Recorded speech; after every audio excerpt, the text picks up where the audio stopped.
Hello students and welcome back to this studies class. Today we are going to see next topic of chapter 2, that is joint stock company. In our last video we had already covered sole proprietor, partnership, cooperative society. ठीक है, ये सारे जो topics हैं हम already last की classes में cover कर चुके हैं। आज जो हम नया टॉपिक लेके जा रहे हैं जो बहुत ज़्यादा इम्पोर्टेंट है वो है joint stock company. Why I am saying that this topic is important because आप 11th में ये टॉपिक पढ़ रहे हो, ये आपके 12th में भी आएगा कंपनी से रिलेटेड। उसके बाद जब आप फर्दर स्टडीज करोगे अपनी, आप चाहे BBA करोगे, BCom करोगे या कॉमर्स से रिलेटेड कोई भी आप आगे 12th के बाद कोई भी चीज़ जो है ऑप्ट करोगे तो कंपनी से रिलेटेड चीज़ें आपके पास आएंगी ही और आपको ये पढ़ना ही है। तो ये टॉपिक इसलिए इम्पोर्टेंट है कि अगर आप अभी थोड़ा इसके बारे में सुन लोगे, पढ़ लोगे कि ये होता क्या है तो आगे आपको ज़्यादा प्रॉब्लम नहीं आएगी। ठीक है, तो let us start. What is joint stock company? अब इसका नाम जॉइंट क्यों है? क्योंकि यहाँ पे पब्लिक का भी रोल है। पब्लिक से मतलब होता है गवर्नमेंट, और यहाँ पे प्राइवेट सेक्टर, प्राइवेट मतलब जो खुद ने किसी इंडिविजुअल ने खोला हुआ है। अब मैंने आपको पब्लिक प्राइवेट के बारे में नहीं पढ़ाया था कि पब्लिक और प्राइवेट क्या होता है, तो मैं यहाँ पे छोटा सा बता रही हूँ कि क्या होता है। क्या करते हैं हमारी जो गवर्नमेंट है ना प्लस हमारी जो प्राइवेट मतलब जो हमारे इंडिविजुअल्स हैं, जैसे प्राइवेट मतलब मैं अपना कोई बिजनेस खोल लूँ इंडिविजुअली, तो यहाँ पे गवर्नमेंट का कोई रोल नहीं है, यहाँ पे सारा काम मेरा है, मैं ओनर हूँ। वहीं अगर एक गवर्नमेंट अपनी कंपनी चला रही है, गवर्नमेंट ने एक कंपनी खोली है, तो उसे मैं क्या बोलूँगी? Government company. तो यहाँ जॉइंट स्टॉक कंपनी का मतलब है कि ये जॉइंटली ये गवर्नमेंट की भी है और यहाँ पे प्राइवेट का भी रोल है। मतलब गवर्नमेंट ने भी इस कंपनी के अंदर कुछ पैसे इन्वेस्ट कर रखे हैं और प्राइवेट सेक्टर मतलब मेरे जैसे लोग, हम लोगों ने भी क्या कर रखा है, इस कंपनी के अंदर पैसे अपने कंट्रीब्यूट कर रखे हैं। तो इसका मतलब क्या हो गया? Joint stock company. ठीक है, आपने पढ़ा होगा कभी, आप कंपनीज का नाम सुनते होंगे, तो जैसे मान लो लिखा हुआ है जय बालाजी लिमिटेड। ये जो आप पे लिमिटेड वर्ड आता है ना, केवल लास्ट में लिमिटेड, ये गवर्नमेंट की होती है, जहाँ पे केवल लिमिटेड लिखा है। वहीं अगर इसका नाम होगा जय Balaji private limited, private limited मतलब ये किसी एक इंडिविजुअल की है, किसी प्राइवेट की है, मतलब जहाँ गवर्नमेंट का कोई रोल नहीं है, कोई पब्लिक का रोल नहीं है, केवल एक प्राइवेट एक ओनर की, केवल एक सिंगल ओनर की है। तो ये भी एक पहचान होती है कंपनी को जानने की कि ये गवर्नमेंट की कंपनी है या फिर ये किसकी कंपनी है?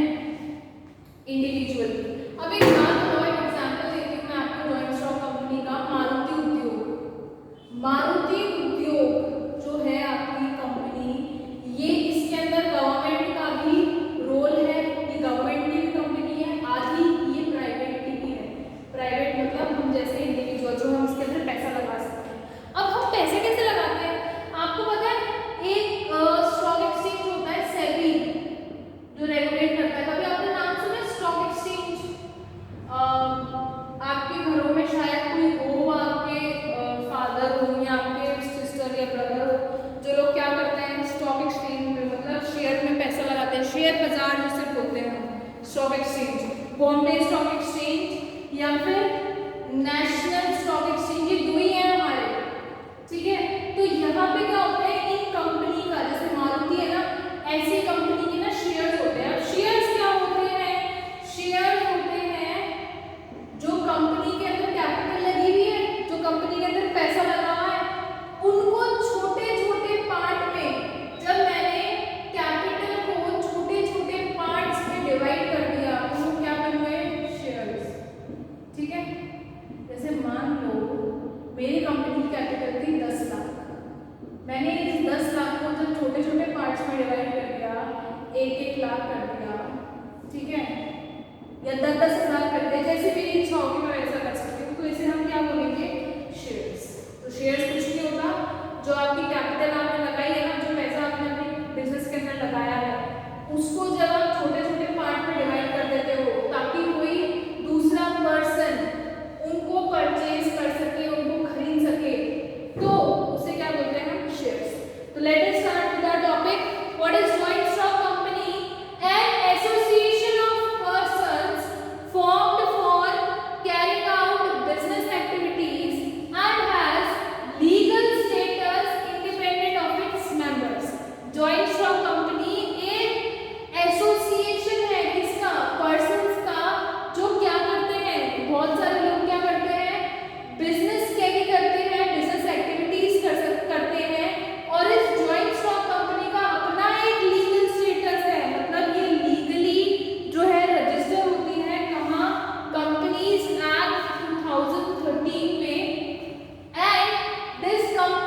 होगी वो मैं आगे बताऊंगी। आओ अब इसके फीचर्स पे। इसके क्या फीचर्स हैं? पहला है आर्टिफिशियल पर्सन। ये जो कंपनी है ना, ये आर्टिफिशियल पर्सन है। मतलब आर्टिफिशियल पर्सन मैम समझ में नहीं है आप क्या कहना चाह रहे हो? मैं ये कहना चाह रही हूँ कि ये आर्टिफिशियल पर्सन है, मतलब लॉ कानून की नजर में ये एक इंसान है। कौन? कंपनी। पर आर्टिफिशियल है, कोई एग्जिस्टेंस, कोई फिजिकली थोड़ी कोई जिंदा है कोई कंपनी, पर हाँ लॉ की नजरों में हम इसे क्या बोलेंगे? Artificial person. कि ये एक आर्टिफिशियल पर्सन है जिसका कोई एग्जिस्टेंस नहीं है, जिसका कोई बॉडी नहीं है, जिसे हम देख के नहीं बोल सकते कि ये एक पर्सन। जैसे मुझे देख के बोल सकते हैं हाँ मैं एक पर्सन जिंदा हूँ, मैं फिजिकल एग्जिस्टेंस है मेरी, पर इस कंपनी की नहीं है, इसलिए हम इसे आर्टिफिशियल पर्सन बोलते हैं। क्योंकि ये लॉ की नजर में क्या है? एक पर्सन है जो अपने मेंबर्स से अलग है। ठीक है, फिर आओ separate legal existence. Separate legal existence का मतलब है कि ये जो कंपनी है, ये कंपनी अपने मेंबर से अलग है, सेपरेट है। इसकी जो भी असेट्स होंगी या इसकी कोई भी लायबिलिटीज होंगी, ठीक है, वो इसकी खुद की होंगी, इस कंपनी की, ना कि ओनर से। जो ओनर है उसकी नहीं होगी।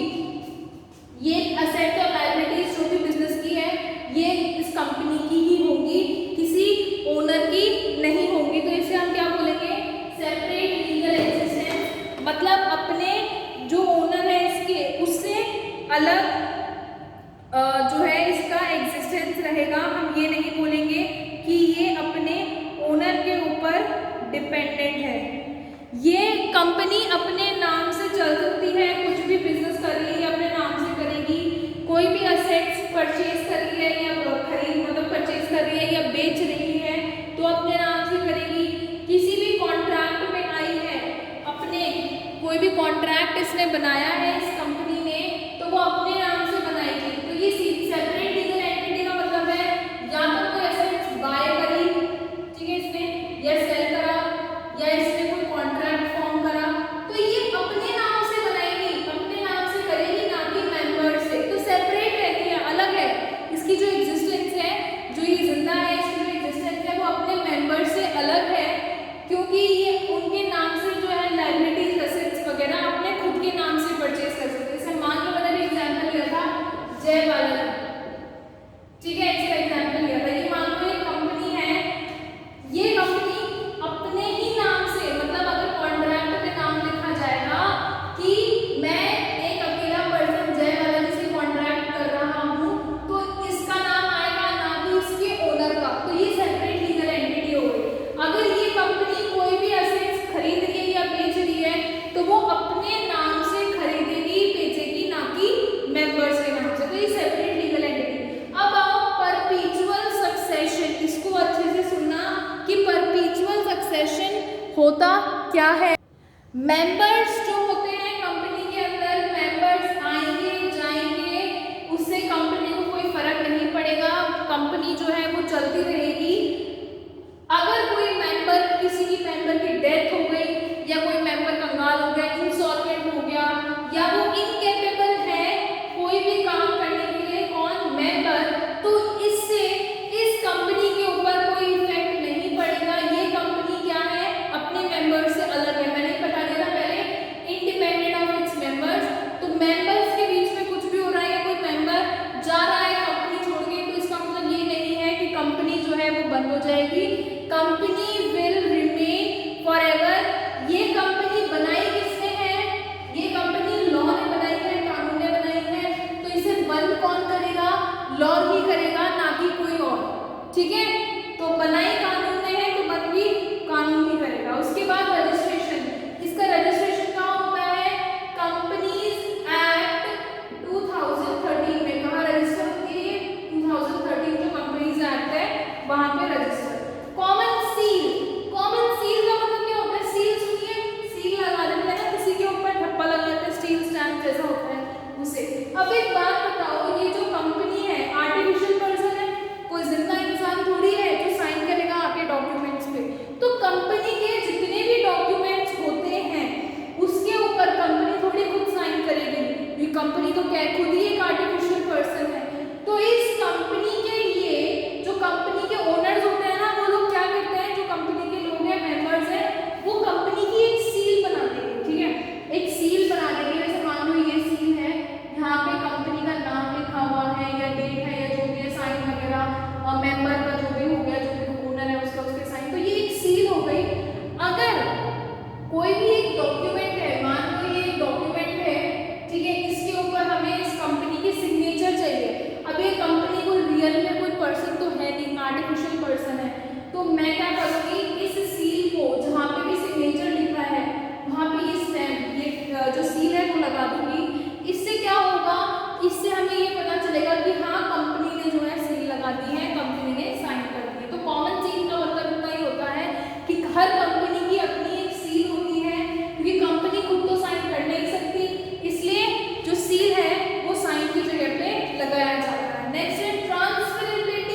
मेरी मर्जी है, मैं उन्हें किसी को भी ट्रांसफर कर सकती हूँ, ठीक है। तो ये ट्रांसफर होता है इजीली।